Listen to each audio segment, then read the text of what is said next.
аңғарым ақылшым кемел данышпан абай. Мың менен жалғыздан жалғыз алысқан абай. Айналып қазақ елінің төл құжатына, ұрпақ пен ұлы далада табысқан абай. Біз Дайыр ауылдық кітапханасының оқырмандары Қарабұлақ ауылдық кітапханасы ұсынған челленджді аса құрметпен қабыл алдық.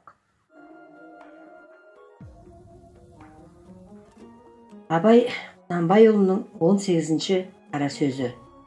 Адам баласына жыртықсыз, кірсіз, сыпайы киініп, қам ол киімін бұлғап, былжыратып кимей, таза кимек дұрыс іс. Ләкин өз дәулетінен артық киінбек, не киімі артық болмаса да, көңіліне қуат тұтып, тым айналдырмақ кербездің ісі. Кербездің екі түрлі қылығы болады.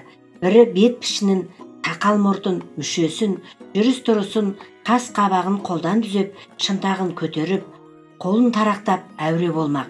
Біреуі атын, киімін, айран шерім деп, солардың арқасында байы жұғымды жігіт атанбаққа, өзінен ілгерілерге елеулі болып, өзі қатардың ішін күйдіріп, өзінен кейінгіге әттең дүние-ай, осылардың атындай ат мініп, киіміндей киім кигеннің не арманы бар екен дейтұғын болмаққа ойланбақ. Мұның бәрі масқаралық, ақмақтық. Мұны адам бір ойламасын, егер де бір ойласа, қайта адам болмағы қиын іс. Кербез дегенде осындай кердең немеден безіңдер деген сөзге ұқсатамын. Тегінде адам баласынан ақыл, қылым, ар, мінез деген нәрселермен озбақ.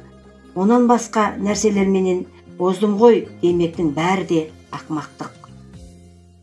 Сіз түнде жарығай, сәулесі суда дірілдеп, ауылдың жаны терең сай, тасыған өзен гүрілдеп,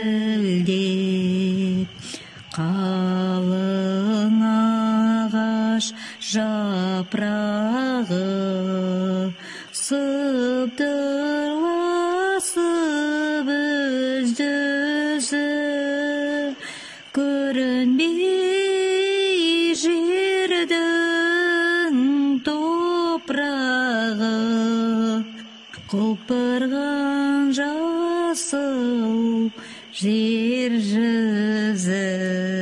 Абайды бірге оқимыз челленджін Біржан ауылдық кітапханасына жолдаймыз.